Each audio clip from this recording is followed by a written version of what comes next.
என் hotel மீது வழக்கா? நிரூபித்தால் அரசியலை விட்டு விலகுகிறேன். செந்திலுக்கு கல்யாணசுந்தரம் எம்எல்ஏ சவால். புதுவை காலாப்பட்டு தொகுதி பாஜக எம்எல்ஏ கல்யாணசுந்தரம் நிருபர்களிடம் கூறியதாவது: அர்ஜுனகுமாரி அறக்கட்டளை நிர்வாகி செந்தில் என் மீது பல்வேறு குற்றச்சாட்டுகளை கூறியுள்ளார். செந்தில் மீது 20க்கும் மேற்பட்ட வழக்கு உள்ளது.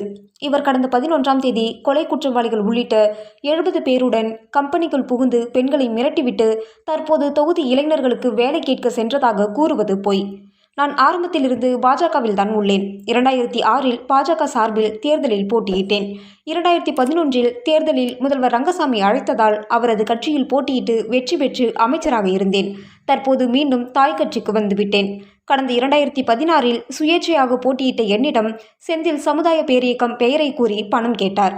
கடந்த தேர்தலில் கூட செந்தில் என்னிடம் விலை பேசினார். அதற்கும் ஆதாரம் உள்ளது. நான் விவசாய குடும்பத்தை சேர்ந்தவன். எனக்கு 4 ரெசார்ட் உள்ளது. எனக்கு 17 தொழில் உள்ளது. நான் விளையாட்டு வீரர். சர்வதேச போட்டிக்கு தகுதி பெற்றவன்.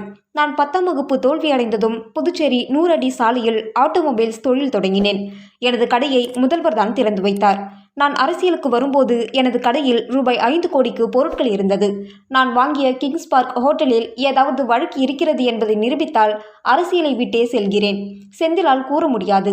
பணத்திற்காகவும் என் மீதான குற்றங்களை மறைக்க நான் அரசியலுக்கு வரவில்லை. எனது தொகுதியில் பல்வேறு திட்டங்களை நிறைவேற்றியுள்ளேன். பல கோவில்களை புனரமைத்து கொடுத்துள்ளேன்.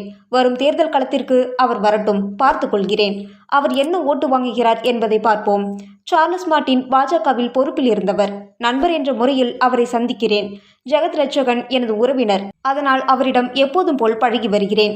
என் மீது செந்தில் கூறும் குற்றச்சாட்டுகளுக்கு நான் பதில் கூற தயார். அவரால் என் கேள்விகளுக்கு பதில் கூற முடியாது. அவர் மிரட்டலுக்கு எல்லாம் பயந்தவன் நான் கிடையாது. இவ்வாறு அவர் கூறினார்.